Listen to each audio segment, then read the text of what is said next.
And good morning, good evening, whatever the case seems to be. Welcome to the Tech Files Dose of Common Sense. If common sense is supposed to be common, how come it seems like no one has it? Welcome to the show, folks. It's good to be with you. Buckle up. It's not a packed show, but it's a weird show. How y'all doing? Ready, I hope. Me too. So let's get on with it. So first up on our list, it would be Google themselves. Now you might be wondering, what in the world on a Thursday, Friday would be so entertaining that we would actually have to break radio silence for Google? Well, not really. But Google's about to make an improvement in their software that I'm sure a lot of people really want to see. What they plan to do is put always-on displays onto the software. And unlike Samsung and LG, Google's going to do it right. What they plan on doing is making it battery efficient and actually utilizing the display for what it's actually for and not just overlaying the always-on display. So I'm looking forward to it. And you should too. So if you have a Pixel or a Pixel XL, or if you happen to be able to port it to the Nexus, have fun. So we're going to go from that happy and cheery and good news to something of this. Qualcomm just literally smacked themselves in the head. I don't know what they're thinking. They're pissed at Apple. How mad? Well, they're trying to get a judge to file an injunction on iPhone sales in the States, or for that matter, all imports, period. Qualcomm is claiming that Apple is violating 6 of their patents. Now, this only started out recently with Qualcomm and Apple. It started out with a simple payment dispute, but apparently it's heated up. And I guarantee it, before it's over, it's going to light someone on fire. Let's just hope it isn't anyone important. Qualcomm filed a complaint against Apple, claiming aiming to cease the sales of all iPhones in the United States that violate these 6 particular patent laws, or patents of theirs. And this literally just popped in the news this afternoon. I don't know how far this is going to go, folks. The last time Apple and Samsung actually got into it, as I recall, they're still in it. And the phones that were in question were 5 years old. So let's see how that well works out. I think that well's going to end up being dry. Anyway, next up is, well, from one thing of smacking yourselves in the head to the other.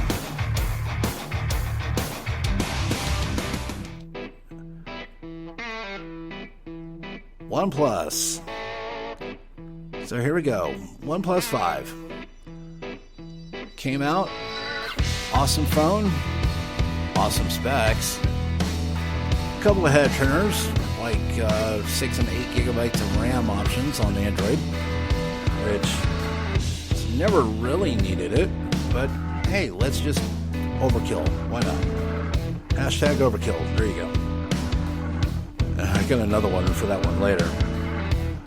So OnePlus is sending out a software update to fix the audio issues during video recording, in which if you are recording video and for some reason when the display turns and goes from portrait to landscape, or the other way for that matter, there's been a bug in the software that will break the audio recording because it tries to shift the channels for the audio between right and left for stereo.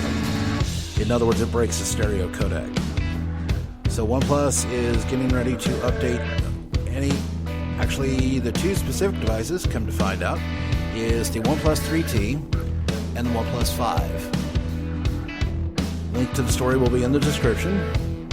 Nice recording, Jules. And thank you for putting all these, how shall we say this? My phone has an issue. Thank you for putting all of them to rest. I very much appreciate it. Now let's see if OnePlus can actually fix the supposed jelly displays. Personally, I don't think it's jelly. I think the people that don't have the phone are jelly. Myself included. So welcome to that world.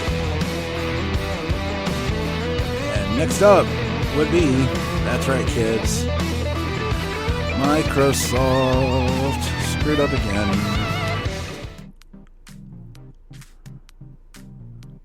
So what happened with Microsoft this time? Well, Microsoft not only managed to buy Nokia, the old version of Nokia, I can actually say that now, the old version of Nokia. Microsoft paid $7.6 billion and managed to run that thing directly into the ground. Stephen Elape, F.U. So now Microsoft is going to cut yet more jobs, primarily sales jobs overseas. They'll probably try to do some of it with early retirement, but they're planning to cut approximately 1,000 jobs. Let's just hope the people that they cut the jobs on actually have a way to back up income. I would like to think some of them do, but you do the math. You can't always cut a job and have a backup in line. I know that. I'm going to have to do a special episode as into how I became to exist. And that would be having to make a choice between job and family. Actually, job could have helped, but when job doesn't bother to make a phone call, that choice is kind of easy. You pick family. So, but I digress. Let's get back to it. So Microsoft's going to be cutting mostly sales employees, and they're going to be doing it outside of the U.S. So they say it's only going to be about 1,000. They managed to cut 10,000 jobs since 2014, thanks to them subtly piloting Nokia directly into the ground. Old Nokia, that is. So let's see what happens at this point.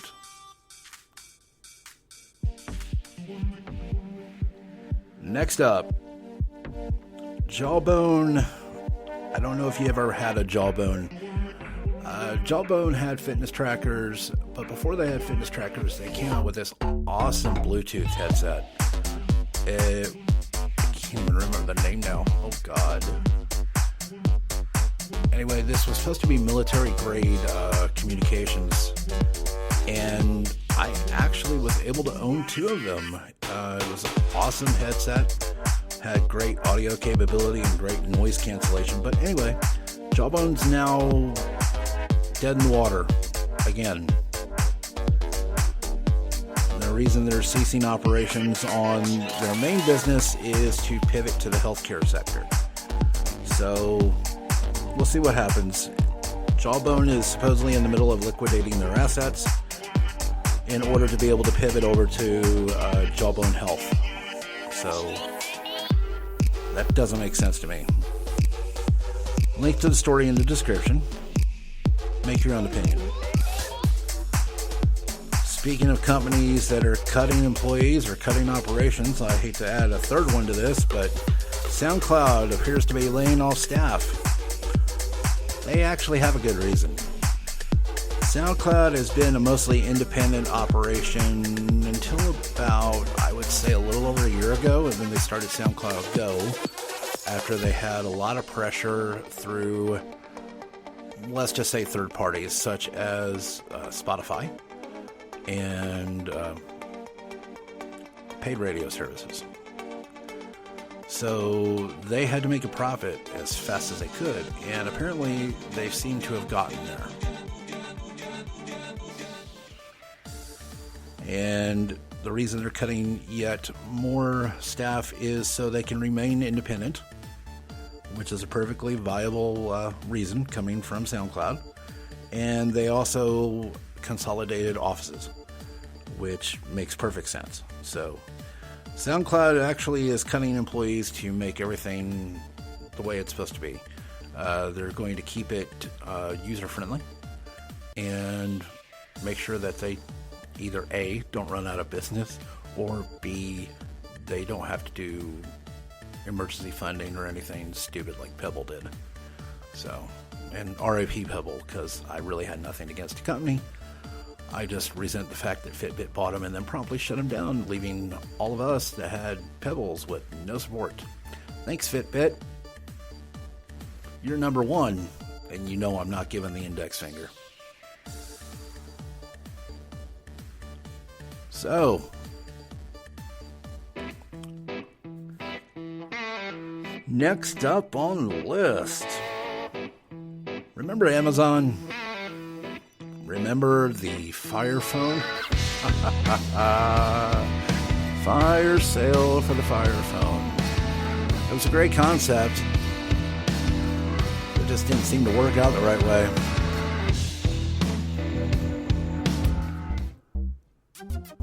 So, Amazon is actually looking to possibly get back into smartphones, but they're not going to do it in a small way. They're going to, instead of going for smartphones only, which all the rumors point to that as of right now, they're actually considering partnering up with Dish for their own wireless service. Now, this would actually be something I would strongly consider.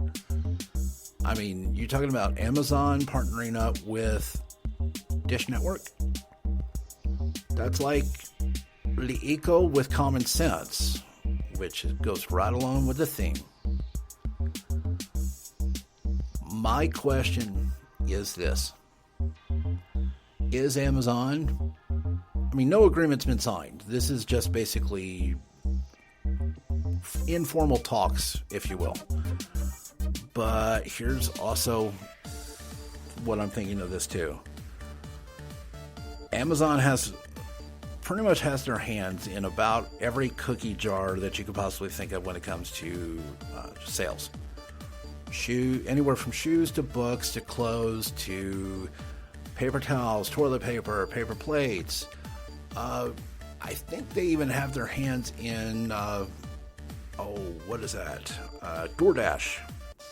Possibly. I'm guessing on the last part. I may be wrong. If I'm wrong, send me an email. show@techfiles.com. That's TEKFILES.com. Or follow me on Twitter @techfiles. Anyway, Amazon looking to get into the smartphone and wireless business. Hopefully this partnership with Dish Network yields something, if they're talking. I would be very interested actually in a network like that. Would you? Send me an email. If you think it sucks, if you think there's way too many wireless companies in the States or the world for that matter, I don't think so. I would love some additional competition. Reason being for that is because I know there are parts of the world that get unlimited data, unlimited talk, unlimited text, unlimited data, $35 a month. So, any additional competition that would kick any of the phone companies right in the tail and get them to, best conform with reality and their customers, I'm all for. So, let's see what happens with Amazon here. Let's Let's look for Amazon Wireless, maybe. I don't know. They just bought Whole Foods for $13 billion. They have the funds. I mean, I'm sure they can just... It wouldn't surprise me if they done one or two things. If they looked at the Sprint Charter talks or Sprint Comcast talks, and if Amazon was actually looking to go after acquiring a network that's already built, the only thing they would have to do is improve it dramatically. I'm sorry, Sprint. I love you as a company, but I think your network sucks. And I understand that you had to support 7 different wireless standards between 2006 and 2015. But, it's not like you didn't have the money to do it. I mean, you're pretty much owned and bought and paid for by SoftBank, for Christ's sake. And I know they know a lot about wireless and they know a lot about financing. So I'm just kind of wondering. I mean, you're recovering, you're doing better every day. Hashtag getting better every day. Way to go. You just got a long ways to go. And Amazon could help you to get there. I don't know. But you also have the hurdle of SoftBank to try to get through that too. So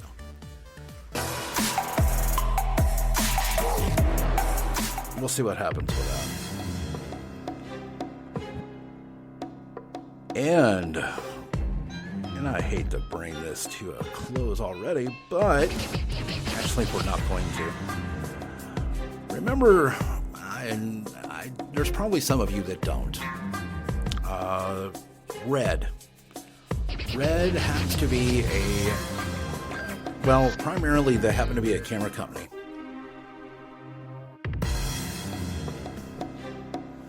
And they happen to be a very popular camera company as far as some of the people go for YouTube.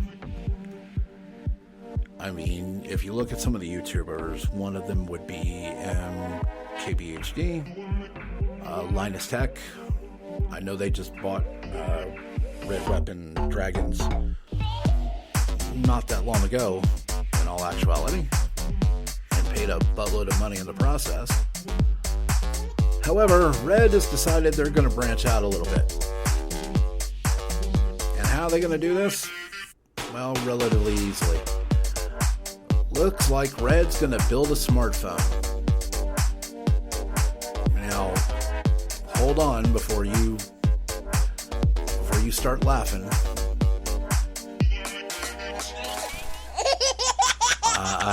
No, this really isn't funny. All right, little Petey. You need to. Can somebody get a pacifier for little Petey, please? We really need to get back to this. Thank you.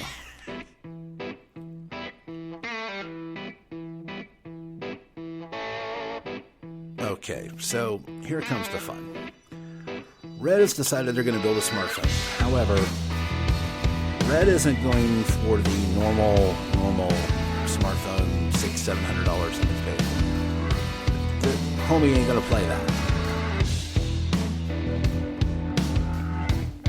So this is how they're going to do it. RED's coming out with a phone called the Hydrogen One. And apparently this is supposed to have a holographic display. Now, when I say holographic display, don't take that literal, guys, girls. In all likelihood is probably going to be a 3D-like display, kind of like the Fire Phone was, which was a great concept, just sucky execution.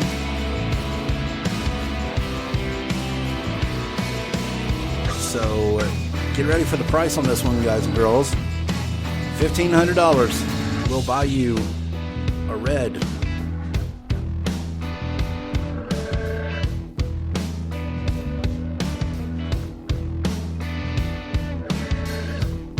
Now, I don't know about you, but I ain't paying $1,500 for a smartphone. And I know that might not be a proper thing to say. Let's just put it this way. I kind of hope that maybe they'll find a 50% off coupon somewhere. I don't know. All I know is they're supposed to be coming out with this. It's $1,500.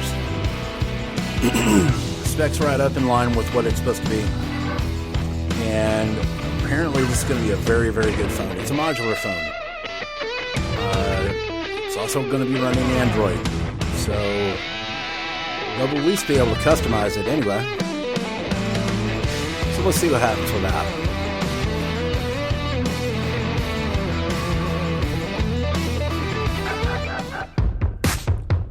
Speaking of, let's see what happens.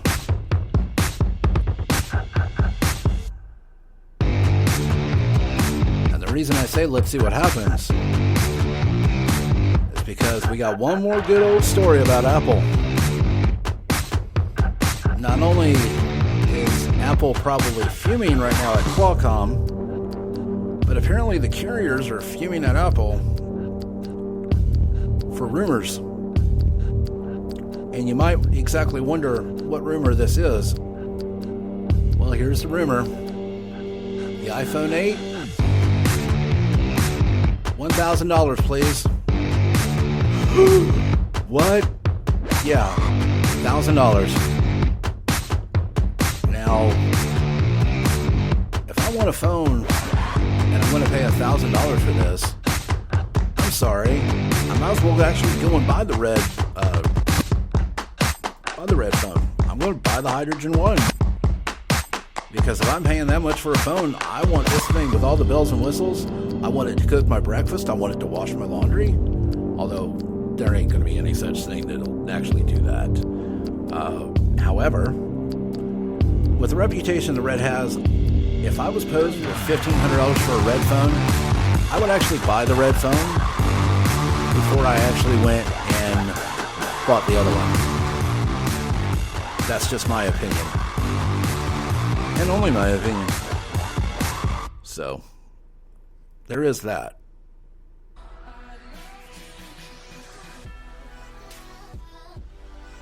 I mean, what's the most you've ever paid for a smartphone, ladies and gentlemen? In my particular case, actually, it was the Galaxy S8 Plus. At least over time. The actual most I've ever paid for smartphone service at one particular time was $1,300. And that was because I went with one phone company after leaving another, having the customer service for that particular company so bad that I actually went to the original phone company I had and I actually paid the cancellation fees for both my line and my wife's. And then I bought the phones. And the total cost, $1,245. That's the most I've ever paid for phone service. What's the most you've ever paid? Hit me up, show@techfiles.com, or follow me on Twitter @techfiles. So, just for a quick old recap, Google's going to be adding always-on ambient displays to new Pixel phones. Qualcomm basically steps on their yanker with golf shoes and decides to file a complaint against Apple, aiming to cease iPhone sales in the US because we all know where they're made and it's not the US. OnePlus is going to fix the audio issues during video recording by doing an over-the-air update. I wish they could do an over-the-air update for the quote-unquote jelly effect, which it's actually an effect. It's an overblown effect because, let's face it, every screen has animations when you're doing transitions from one screen to another. Even when if you're scrolling up and down, there's a transition there, and some of it is a jelly effect. This one's just more pronounced. And the whole reason being is because when they went to mount the cable, come to find out they couldn't mount it on top, they mounted it on the bottom. So, big deal. I think they're just jelly because they don't have a phone. So, there's that. So we got the Always On by Google. We have the OnePlus 5 is going to be releasing the over-the-air update. We got Qualcomm stepping on themselves with golf shoes. We got Microsoft cutting 1,000 jobs, sales employees mostly outside of the U.S. Anybody that's listening outside the U.S., I honestly hope it isn't you. And I honestly hope it isn't you. Jawbone is now about to cease operations because they're about to pivot over to the health sector. SoundCloud lays off about 10% of its staff so it can remain independent. RED's going to announce a very, very expensive smartphone, which I may actually be interested in if Apple supposedly comes out with a $1,000 iPhone. We'll see. Amazon is possibly looking to get back into smartphones or the wireless industry in a huge way. I mean huge. I actually hope they pull this off because I would be very interested in doing it. There are links to every story that we discussed here. There are links in the show description. If you have any questions, do not hesitate to send me an email. show@techfiles.com. Follow me on Twitter @techfiles. We can be found at techfilesmedia.com. That will link you directly with the podcast page. You can subscribe to the podcast. You can comment on the podcast, or you can follow me. We're available on Google Play Music, Stitcher, digitalpodcast.com, tunein.com, iTunes, SoundCloud, Pocketcast. We're in the process of getting through to iHeartRadio. I actually hope that works out. We'll let you know as that one goes on. And without our hosting services at Spreaker.com, of course, none of this would be possible. We thank Spreaker for providing that service, and I thank you for listening. Ladies and gentlemen, boys and girls, this is Ed reporting from the Dose of Common Sense. If you don't have any now, I hope you get some throughout the night and into the day. So, wherever you happen to be listening to this, I thank you for listening. Have a good day, have a good night. Stay classy. We will talk to you later.